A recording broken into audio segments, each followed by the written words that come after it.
The funeral flowers were still in my hair when I turned my key and it wouldn't go in. I jiggled it, panic rising in my chest like water filling a sinking ship. Then I noticed the cylinder had been changed. Through the frosted glass, I saw Vanessa's silhouette, calm as if she was expecting a delivery, not her husband's child standing on the porch where I'd stood 1,000 times before. She opened the door a crack, chain still on, and said 4 words that changed everything: "This isn't your home anymore." I froze, my funeral dress still damp from tears. "I just buried my dad." She smiled, and it was the coldest thing I'd ever seen. "Exactly." Before I could respond, she slid a plastic bag through the gap. My clothes, thrown in like trash. My childhood photo album visible through the clear plastic, the cover bent and torn. I stood there, unable to move, unable to breathe, unable to understand how someone could plan this before the coffin was even lowered into the ground. I knelt on the porch as neighbors peeked through their curtains. Inside the bag was my entire life, compressed and discarded. My father David's watch, the one he'd promised me, was missing. My throat burned with grief and humiliation so deep I thought I might drown in it. Vanessa leaned closer to the gap in the door and whispered, "Don't make a scene, darling. The will is handled. Everything's been taken care of legally." Then she raised her voice, projecting it toward the street where Mrs. Patterson was pretending to water plants that didn't need watering. "Please stop harassing me. I've asked you to leave." I opened my mouth to defend myself, but a police car rolled slowly past, and I understood. She'd already called them. She'd prepared for this moment, rehearsed it, made herself the victim before I even knew there was a crime being committed. My hands shook as I clutched the plastic bag, my father's funeral program still folded in my pocket. The officer arrived within minutes, polite but firm. Vanessa's performance was flawless. Trembling hands, soft voice breaking at just the right moments. "She's unstable, officer. Grieving, understandably, but she's not family. Not legally." I tried to explain that my name was on utility bills, that my father had raised me in this house since I was 7 years old, that I'd lived here for 15 years. But Officer Reynolds said it was a civil matter, something for lawyers and courts, not police intervention. As he turned away, Vanessa caught my eye through the window and mouthed 2 words that made my blood run cold: "No proof." I looked down at the bag in my hands and realized something that made my stomach drop. My phone was still inside the house, charging on my nightstand. My lifeline, my contacts, my evidence of residence, everything I needed to fight back was locked behind that new cylinder she'd installed while I was saying goodbye to my father. I called my best friend from a stranger's phone at the corner shop, hands shaking so badly I could barely dial. Olivia arrived fast, furious, ready to break down the door if necessary. But when she tried her spare key, the one my father David had given her years ago for emergencies, it didn't work either. Then Olivia said something that turned my stomach inside out. "I saw a locksmith van outside yesterday morning. I thought it was weird, but I figured maybe your dad had scheduled it before he died." Vanessa had planned this. Not in the chaos after the funeral, but before. While I was at the hospital holding my father's hand, while I was picking out his casket, while I was writing his eulogy, she was hiring a locksmith to erase me from my own home. Olivia grabbed my shoulders. "I think she's selling the house. I heard her on the phone last week talking about market value and quick sales." We drove by the next morning, and there it was. A discreet viewing today sign planted in the front lawn like a knife in my chest. Vanessa was inside, laughing with an estate agent, gesturing at my father's furniture like it was hers to sell. I walked up the path, and the agent stopped me at the door. "Are you the tenant who's been causing problems?" Tenant. That one word made my grief transform into something harder, hotter. I'd lived here half my life. I'd cared for my father through his illness. I'd held his hand when he died. And now I was being called a tenant. The agent, Mr. Thompson, looked at his clipboard. "I was told the property is solely in Mrs. Brennan's name. If you have a lease dispute, you'll need to take that up legally." Vanessa appeared behind him, her face a mask of concern. "I'm so sorry she's bothering you. She's having a very difficult time accepting that the property is mine now." I sat in Olivia's car, shaking, and suddenly remembered my father's last lucid moment. 3 days before he died, David's hand had squeezed mine with surprising strength. His eyes had cleared for just a moment, breaking through the fog of medication and pain. "I fixed it," he'd whispered, his voice raspy but urgent. "She can't take it from you. I made sure she can't take it from you. Fixed what? I'd thought he meant the family, the relationship, the tension that had existed between his new wife and his daughter. I'd thought he was trying to make peace before he left us. Now I understood. He'd meant the house. My childhood home, my safety, my inheritance. He'd tried to protect me from exactly this scenario, and I'd been too wrapped up in grief to ask what he meant. I wiped my eyes and made a decision. David had trusted one person with all his important paperwork, his solicitor, Harrison Blake, a man he'd known for 30 years. Harrison Blake's office smelled like old books and strong tea. He greeted me kindly, offering condolences that felt genuine. But when I told him Vanessa had changed the locks and thrown me out, his expression changed completely. He pulled a thick file from his cabinet, hesitated with his hand on the cover, then looked at me carefully. I can't give you documents without confirming identity and following proper procedures, but I can tell you this much: your father David anticipated conflict. He came to me 6 months ago, very concerned. My pulse thundered in my ears. So what did he do? Did he leave a will? Did he change something? Harrison adjusted his glasses. There is a deed, but it was lodged with specific conditions.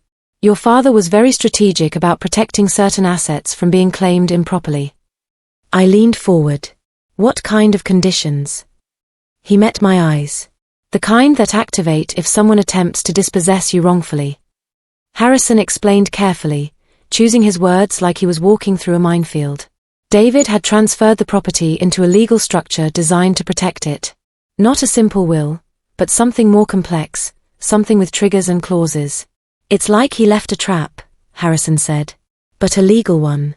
If certain actions are taken against you, if someone tries to remove you from the property through deceptive means, the protection activates automatically. My hands gripped the arms of the chair. Vanessa changed the locks the day after the funeral. She told me it wasn't my home. She threw my belongings in a plastic bag on the porch. Harrison exhaled slowly, and I saw something like satisfaction cross his face. Then she may have activated the clause. Your father specifically outlined lock changes and denial of entry as triggering events. He pulled out a legal pad and began making notes. But here's the challenge: I need proof. Documentation. Evidence that she did exactly what David feared she would do. I thought about the neighbors, the witnesses, the timing. I can get you proof. Olivia remembered that Mrs. Patterson across the street had installed a doorbell camera last year, one that pointed directly at our porch. We knocked on her door, and she was hesitant at first, protective of her footage and her privacy. But when I told her my father was gone and what Vanessa had done, Mrs. Patterson's face softened into something fierce. Your father David was a good man. He helped my husband George when he was sick. Come inside. She pulled up the footage on her tablet, scrolling back to yesterday. There it was, clear as day, Vanessa at the door with the chain on, her mouth forming the words, "This isn't your home anymore." Then Olivia pointed. Go back further. To the day before the funeral. Mrs. Patterson scrolled backward, and there it was. The locksmith van, parked in our driveway at 9 in the morning. Vanessa directing the locksmith, pointing at both doors. And then, one more line that made Mrs. Patterson gasp. Vanessa, clearly visible, saying to someone on her phone, "She won't see the paperwork in the safe anyway." Safe. David had a safe. I knew exactly where it was, hidden behind a false panel in his study wardrobe. He'd shown me once when I was 12, making me promise to remember the location but never touch it unless there was an emergency. But I didn't have access to the house anymore. The locks were changed, Vanessa was inside, and any attempt to enter would be called breaking and entering. Then I remembered something that made my heart race. Years ago, when I turned 18, David had given me a small jewelry box. Keep this safe, he'd said. There's something taped under the lining. Don't use it unless she ever locks you out. She. Not they. She. He'd known even then. I rushed to Olivia's house where I'd stored the box months ago during a renovation. My hands shook as I lifted the velvet lining. There, taped to the bottom, was a small brass key with a label in my father's handwriting, "If she ever locks you out." We went after dark, not to break in, but to retrieve what was rightfully mine. I had the key. I had witnesses. We were documenting everything on Olivia's phone. This wasn't theft. This was recovery. The emergency key fit the back door perfectly, the lock turning smoothly. Inside, the house smelled like my childhood mixed with Vanessa's expensive perfume, a combination that made me feel sick. We headed straight for David's study, moving quietly through familiar rooms that now felt hostile and foreign. The study door was open, but when I reached the wardrobe, I saw that the panel had been disturbed. Someone had already been inside. Then, from upstairs, we heard Vanessa's voice, clear and cold. "I know you're in my house. I've already called the police." Footsteps on the stairs, but not hers. Heavier, male. Then a figure appeared in the hallway, blocking our path to the back door. My stepbrother, Michael. Michael looked older than I remembered, and there was something cold in his eyes that hadn't been there at Christmas. He'd always been distant, but now he looked at me like I was a stranger committing a crime. "Mum told me you'd try this," he said quietly, his voice carrying disappointment rather than anger. "Breaking and entering. Really?" I held up the key, David's label visible. "This isn't breaking in. My father gave me this key specifically for this situation. This is my home." Michael didn't move from the hallway. "It was your home. Now it's Mum's. Dad left everything to her. You need to leave before we call the police." "They're already called." Vanessa's voice drifted down from upstairs. "I called them the moment my security alert went off." Michael stepped closer, and then he said something that made my blood freeze. "By the way, Dad didn't die the way you think he did. Mum was handling everything at the end. She made all the medical decisions." He tossed something at my feet. A business card. "Private clinic. Expensive letterhead. You weren't around when it mattered." I picked up the card with shaking fingers. Whitestone Private Care Clinic. On the back was a handwritten appointment date, 2 days before David died. An appointment I knew nothing about. "Mum handled his care when you were too busy with your life," Michael continued, and the accusation stung because part of me wondered if he was right. "She made the hard decisions. She was there. But I had been there. I'd taken leave from work. I'd sat by David's bedside every day for 3 weeks. I'd held his hand when he couldn't speak anymore. Where had Michael been? Where had Vanessa been during the long nights when my father couldn't sleep and needed someone to talk to?" I pocketed the card, something about it nagging at me. Why would they take him to a private clinic 2 days before he died? He'd been under hospice care at home. The nurses were managing his pain. What had required a special appointment? Olivia tugged my arm. "We need to go. The police are coming." But I looked at the wardrobe one more time, at the disturbed panel, and I knew. Whatever had been in that safe, Vanessa had already taken it. At Harrison's office the next morning, I showed him the doorbell footage, the key with David's label, and the clinic card. He said the evidence was strong, building a clear picture of premeditation and wrongful dispossession. Then Vanessa's lawyer, Richard Sterling, sent a letter by courier, delivered while we sat in Harrison's office. The accusations were vicious: attempted burglary, harassment, emotional distress. And attached was a funeral invoice demanding I pay my share of outstanding debts or face court action. I looked at the invoice and felt sick. £28,000. Vanessa had arranged the most expensive funeral possible, and now she wanted me to pay half. But Harrison's finger stopped on one line item: estate document retrieval and storage service, £3,200. He looked up at me. Why would a funeral invoice include document retrieval?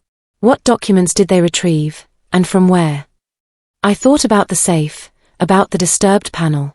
She took something from my father's safe. Something she needed before she could sell the house.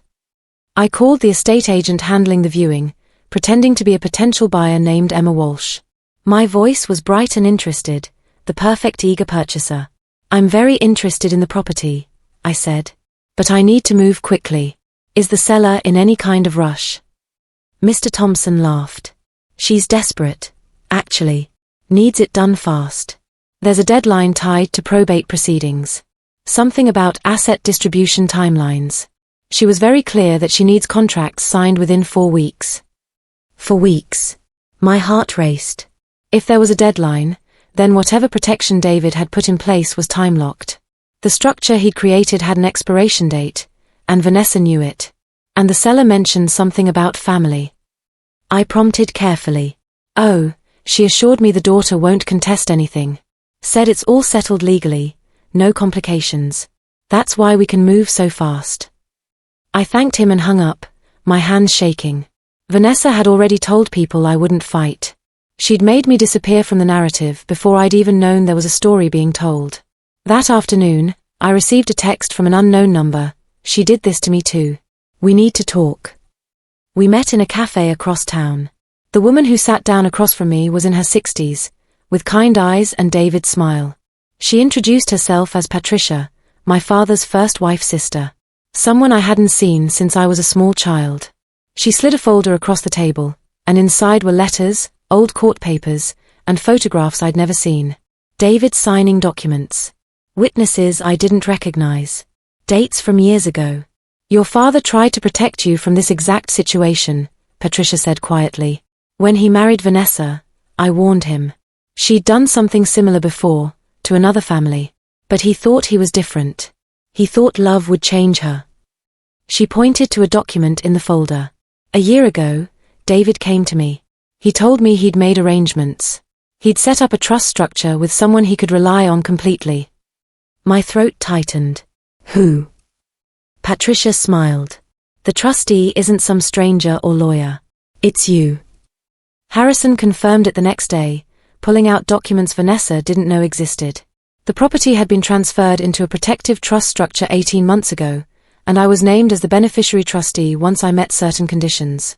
You turned 23 last month, Harrison said. That was one condition. The second was that you were living in the property at the time of your father's death. You met both conditions automatically. Vanessa's claim that the house was solely hers was either a lie or fraud. She either knew about the trust and was pretending it didn't exist, or David had hidden it so well she'd never discovered it. The next step, Harrison said carefully, is formal legal notice. We serve her with the trust documents and the evidence of wrongful dispossession. We demand she vacate the property she's been illegally occupying. He paused. But I need to warn you, when Vanessa receives this notice, she will escalate. People like her don't accept defeat quietly. Prepare yourself for her to fight back in ways you can't anticipate. I thought I was ready. I wasn't. The smear campaign started overnight. Vanessa posted on social media about ungrateful children who attack grieving widows. She made vague claims that I'd abused her, that I'd stolen from the home, that I was unstable and dangerous. Relatives I barely knew started calling me with that careful tone people use when they've already decided you're guilty. David's cousins, his work friends, people from his church, all suddenly believing I was the villain in this story. Then I received a text from Vanessa. Back off or I'll tell them what your father really said about you. I have proof. Before I could respond, she sent a voice note. I pressed play with shaking hands, and David's voice filled Olivia's living room. His words were slurred, weak, but unmistakable. She's not really mine. Never was. Everything should go to Vanessa. Vanessa. My stepmother's name. My father, apparently, disowning me from beyond the grave. I played it 3 more times, each time feeling sicker, until Olivia grabbed the phone from my hands. That's not real. That's manipulated. Anyone can edit audio now. Harrison listened to the voice note with his eyes closed, then played it again on his computer with audio software running. Waveforms appeared on the screen, colors shifting and jumping in places they shouldn't.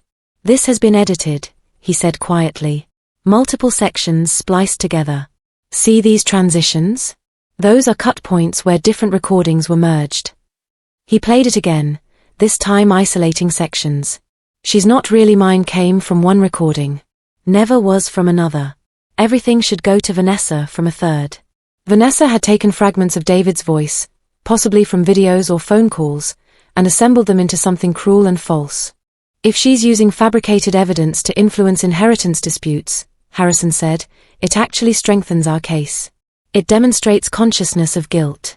She wouldn't need fake evidence if she had real legal standing. He called in a digital forensics expert, Dr. Sarah Chen, someone who could trace the file's origin and manipulation. If we can prove she created this deliberately, it becomes evidence of fraud. But we need the original file, the one she uploaded or sent from her device. I thought about my phone, still inside the house. Still logged into David's family cloud account. Harrison applied for an emergency order to retrieve personal belongings and ensure digital preservation before evidence could be destroyed. 2 days later, we arrived at the house with a court officer, official documentation, and Olivia recording everything on her phone. Vanessa opened the door looking tired. Her previous confidence cracked around the edges. When she saw the court officer, she clutched the door frame. This is harassment. I'm being persecuted in my own home. Officer Margaret Davies was patient but firm. Mrs. Brennan, this is a court order. We're here to retrieve specific personal items and preserve digital evidence. You can cooperate or be held in contempt. Vanessa looked at me with pure hatred, then stepped aside. But as we moved toward the stairs, she suddenly clutched her chest and collapsed, gasping dramatically. Officer Davies knelt beside her, checking her pulse, calling for medical assistance. But then Vanessa's eyes opened, focusing sharply on me, and she snapped upright the moment the officer mentioned digital preservation of cloud-stored evidence.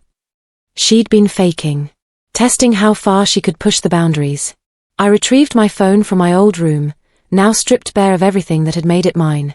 When I unlocked it, there were 17 unopened emails, all with the subject line, Property Transfer Confirmation. I opened the first email in the car, unable to wait. It was from the land registry, dated 8 months ago. David had filed a property transfer, placing the house into a protective trust structure with my name listed as beneficiary trustee upon meeting specified conditions. But there was a second email, dated 2 days before David died, amendment request received for trust reference TH2847. Authentication required. Someone had tried to change the trust, to revoke it or alter the beneficiary. But the request had been declined because the authentication failed. David's signature didn't match. His security questions weren't answered correctly. The attempted amendment had failed. I scrolled to the next email, this one from the Land Registry Security Department, failed authentication attempt logged. IP address recorded, 192.168.1.47. Location, residential network registered to property address. The authentication attempt had come from inside our house. From Vanessa's computer, most likely. She tried to forge David's digital signature to remove me from the trust, but the system had caught her. Harrison read the emails carefully, then smiled for the first time since I'd met him. She forged documents. Or attempted to. This is evidence of fraud. We didn't confront her emotionally. We did it legally, properly, with documentation and witnesses. Harrison served formal notice with the trust documents, the land registry emails, and Dr. Chen's forensic report linking the attempted amendment to Vanessa's device and IP address. Her lawyer Richard Sterling argued shared Wi-Fi connection, suggested misunderstanding, blamed grief and confusion. They threw legal mud at everything, hoping something would stick. Then we submitted the doorbell footage showing Vanessa denying me entry. The key with David's label, if she ever locks you out. The timeline showing she changed locks before the funeral even happened. Judge Catherine Morrison's tone shifted from neutral to cold. She asked Sterling pointed questions about premeditation and wrongful dispossession. About why a grieving widow would change locks on the day of her husband's funeral. After the hearing, Sterling pulled Harrison aside. When Harrison returned, he looked grim. She's offering a settlement. £50,000 cash if you drop all claims to the house and sign a non-disclosure agreement. It was tempting. It was more money than I'd ever seen. But something about it felt wrong, desperate. Why would she offer cash if she truly owns the house? Harrison nodded. Exactly. I told Harrison to respond that we'd consider the settlement, but we needed time. Vanessa's confidence grew over the next few days. She started posting on social media again, vague references to resolution and moving forward. Then she made a mistake. In a phone call Harrison recorded with Richard Sterling present, she said, she can't prove what's in the safe anyway. Once we settle, it doesn't matter what her father left behind. There it was. Admission that there had been something in the safe, something important enough to hide, something she'd already taken. Harrison immediately filed for supervised inventory of the safe as part of the estate proceedings. We argued that documents relevant to the property trust might be stored there, and destruction of evidence needed to be prevented. Sterling tried to block it, but Judge Morrison agreed to supervision. 3 days later, we returned to the house with a court-appointed estate administrator, Mr. James Whitfield. Vanessa stood in the study doorway, her face pale but composed. This is unnecessary. There's nothing in there but personal papers. Sentimental items. Mr. Whitfield opened the safe using codes provided by David's bank. We all watched as he carefully removed the contents. Old passports, birth certificates, insurance policies, and nothing else. The safe was empty of anything related to property or trusts. My knees nearly gave out. Vanessa had already taken everything. Destroyed it, hidden it, made it disappear. All our evidence was circumstantial. We had emails and trust registrations, but nothing in David's own handwriting, nothing that showed his intent clearly enough to counter her claims of ownership. Mr. Whitfield started to close the safe, and I felt everything slipping away. Then his finger caught on something. A slight resistance, a texture that didn't match.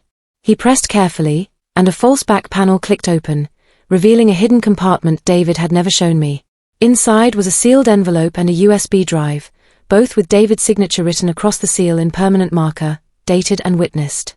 Mr. Whitfield photographed everything before opening the envelope. Inside were 3 documents: the original trust deed with David's handwritten notes in the margins, a letter addressed to me, and a legal affidavit signed by both David and Patricia as witness. Harrison read the letter aloud, his voice steady but emotional. David had written that he feared coercion, feared lock changes, feared manufactured accusations and character assassination.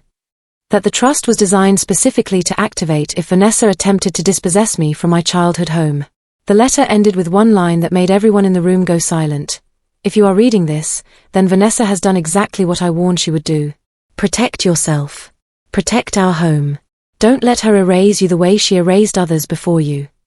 Judge Morrison recognized the trust structure and the activation clause. Every action Vanessa had taken, from changing locks to denying entry to attempting to amend the trust registration, had triggered the protections David built. The property was legally mine, held in trust exactly as my father intended. Vanessa's attempted amendment, her smear campaign, her fake voice recording, all of it backfired, becoming evidence of fraud and bad faith. I didn't gloat when Judge Morrison issued her final order. I didn't celebrate when Richard Sterling advised Vanessa not to appeal. I did something firmer and more final. I reclaimed my home and issued a lawful notice giving her 30 days to vacate. When Vanessa called me, crying real tears for the first time, begging for more time, I remembered standing on that porch with my belongings in a plastic bag. I remembered the funeral flowers still in my hair. I remembered her words, "This isn't your home anymore." I said the only thing that felt true: you didn't lock me out of a house. You tried to erase me from my father's life. The deed didn't just change ownership. It exposed exactly who you are. 30 days later, I changed the locks. Quietly, legally, with witnesses present. I sat in David's chair in his study, grief still present but no longer mixed with powerlessness. The house still smelled like him, like wood polish and old books and safety. I was home. Finally, truly home. And no one could take that away from me again.